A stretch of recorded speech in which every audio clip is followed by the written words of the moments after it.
everyone, Cleo here, and today we're going over a TBR. You heard me right. It's been a very long time since I filmed a TBR.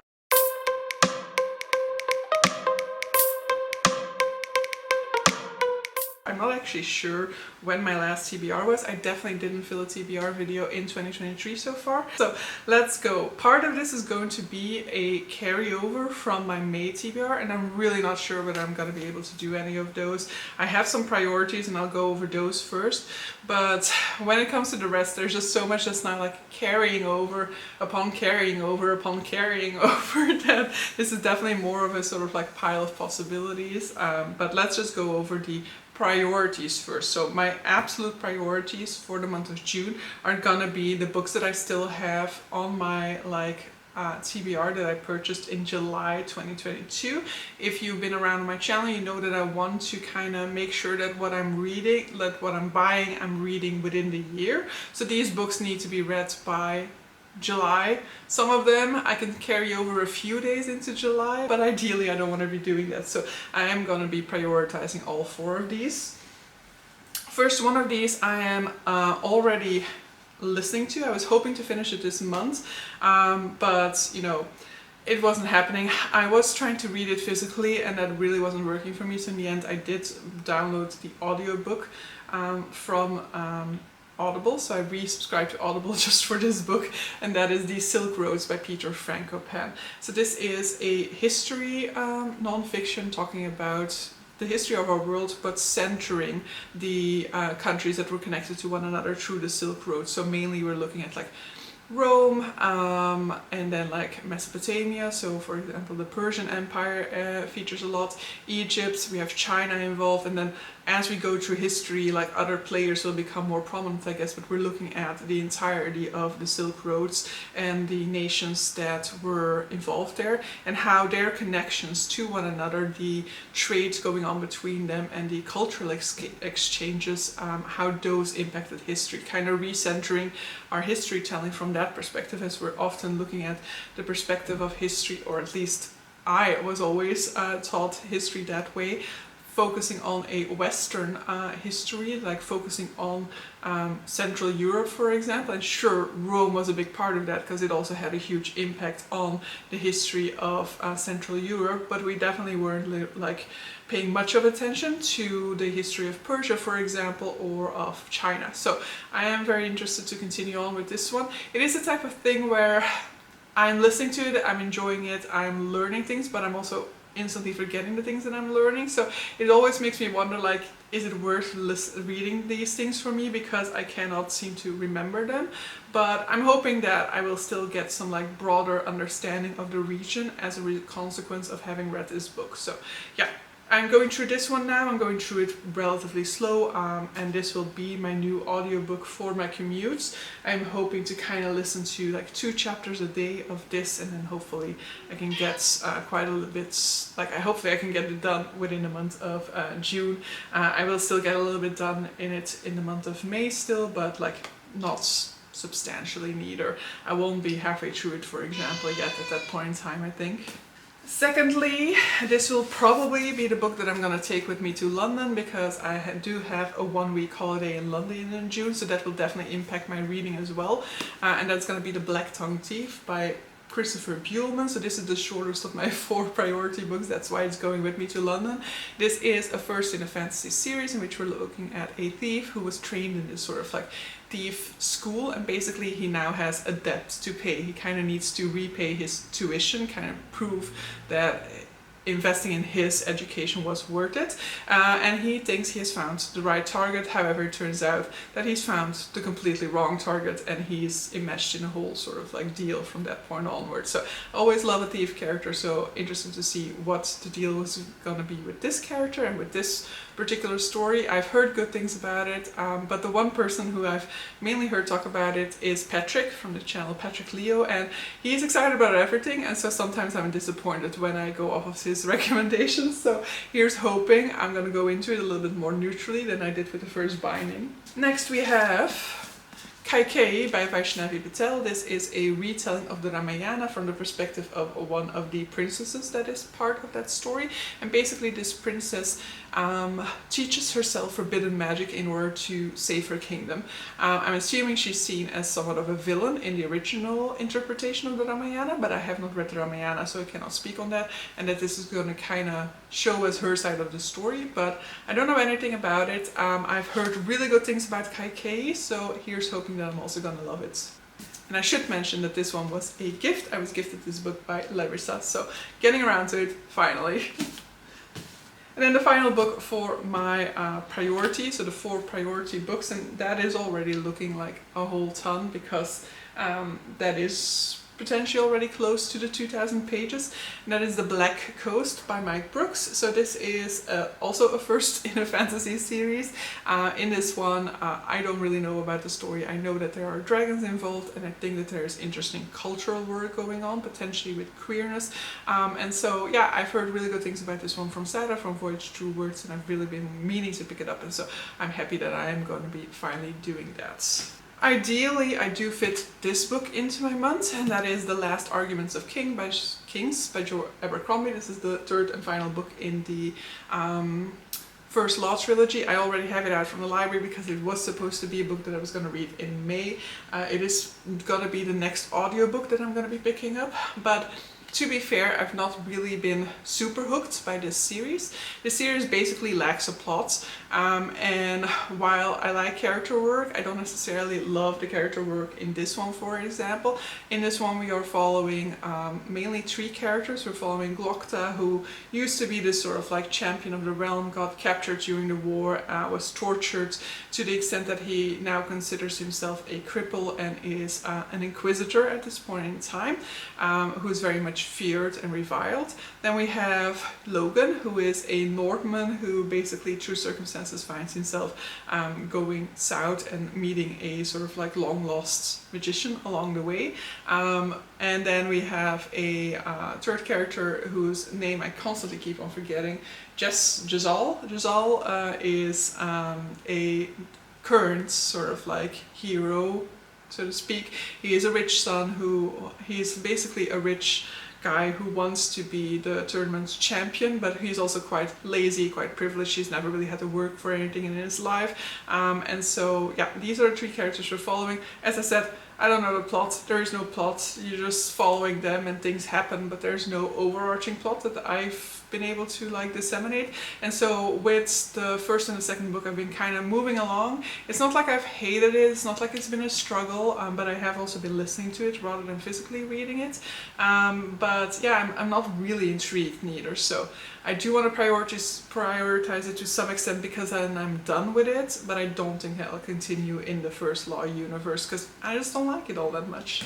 What I would want to prioritize, but I'm not entirely sure it will happen, is Ship of Destiny by Robin Hobb. So this is also a 3rd book in the series. This is the 3rd book in the Live Ship Trader series. So this is the 2nd series in her overarching realm of the Elderlings, but you can also start with this series if you want to.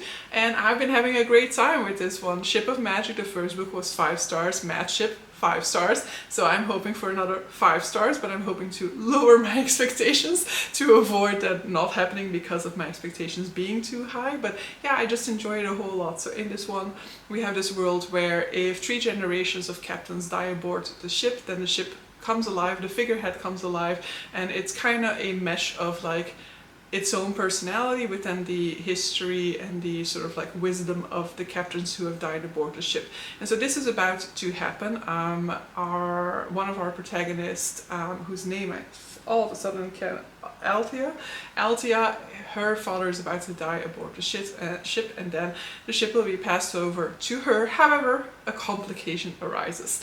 I really love this one. This one is a multi-POV fantasy as well, compared to Robin Hobb's other work, which is the Farseer trilogy, where we're following the same character the entire time. I very much enjoy this multi-POV a lot more because these books are very long, and being stuck in Fitz's mind for so many pages is somewhat of a struggle sometimes. And so while I've also loved the Farseer trilogy, when reading this I'm like, yes, this is what I want, this is what works even better for me. So I've really been digging this series, and I hope that the finish will absolutely land as well, and that this will probably become one of my favorite series of all times if that happens. Now, there are two newer releases that are also on my TBR. First up is A Portrait in Shadows by Nicole Jarvis. This is a fantasy, a historical fantasy that looks at Florence in, don't remember which century anymore, like the 17th to 18th century or something like that. Florence is a art capital basically at that point in time, and there's a lot of painters who go there. There's an academy that's like trains them, and that's very highly esteemed. And there is this female painter who's coming over from, I don't know, she used to live in Rome, I'm gonna assume, I'm not entirely sure which city, but she has a sort of like bad reputation that comes along with her. All I needed to know was that it was Florence, historical fiction set in Florence. Yeah, sign me up for those aesthetics. Another new release I would love to get to is The Battle Drum. This is the sequel to The Final Strife by Sarah El Arifi. This is, yeah, I mean, I love The Final Strife, so I would love to get to The Battle Drum. Though I should maybe check with Sarah from Voice True Words whether she's gonna put it on the July poll for her book club, because then I might wait. But yeah, in The Final Strife we were looking at basically two protagonists who are bound to one another because of circumstances that happened in the past. Basically, this is a very segregated society. You have people separated by the color of their blood. So the people at the top are the red bloods, then you have the blue bloods, and then you have the transparent bloods. Now, when these protagonists were young, there was a plot in place to replace blue blood babies with red blood babies. The goal being that these red bloods that they've kidnapped would then at that point in time be able to be trained and be given these sort of like, you know, values of blue bloods and be able to understand the plight of blue bloods, and at some point later within this timeline they would then be able to enter this competition to become part of the government and then make systemic changes from the inside. Now we're looking at one of these switches. At one blue blood who is raised as a red blood and thus needs to kind of hide her blood at all times, because nobody is supposed to know that she's actually a blue blood and that this has happened. And then a red blood who has been raised to take on this opportunity to fight in this particular competition in order to gain that position.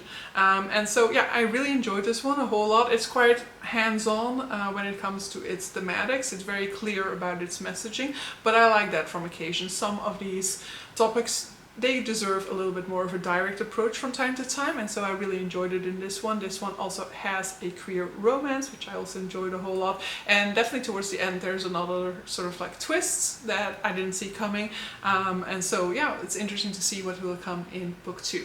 Now, ideally, another thing that I should finish is Secret Project number 2 by Brandon Sanderson, because on the 1st of July Secret Project number 3 will be released, and so ideally I will have read Secret Project 2 by that time, but honestly, this TBR is just looking awful, so it's probably not gonna happen.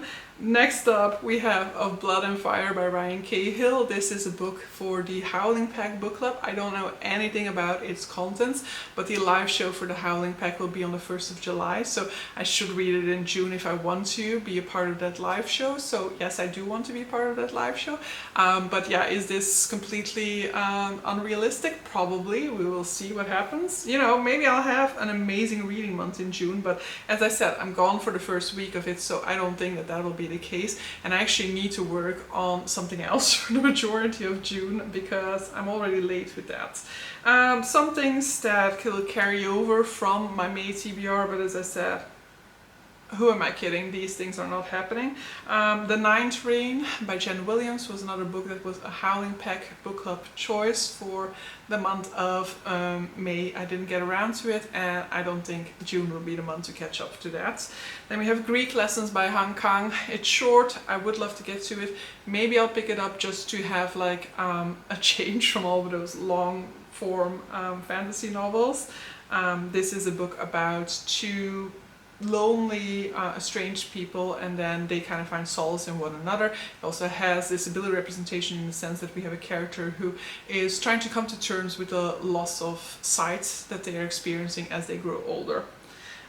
Next we have Yellow Face by R.F. Kuang. I would ideally like to get around to it, but you know, as has been the story for most of this TBR, we will see what ends up happening.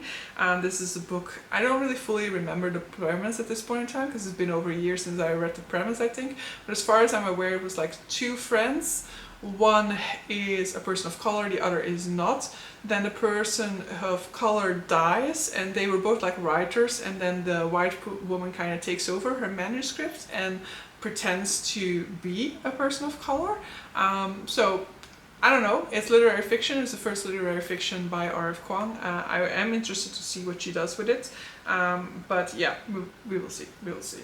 Then we have The Adventures of Amina El-Sharifi, which basically, since I haven't been filming any TBRs, you don't know, but it's been moving on my TBR from month to month. I think it was first on there in February when it came out, and it's been on there every month, but it's not happening in June either. So this is a fantasy, pirate fantasy, about this female pirate who basically is drawn into one last mission and everything goes wrong.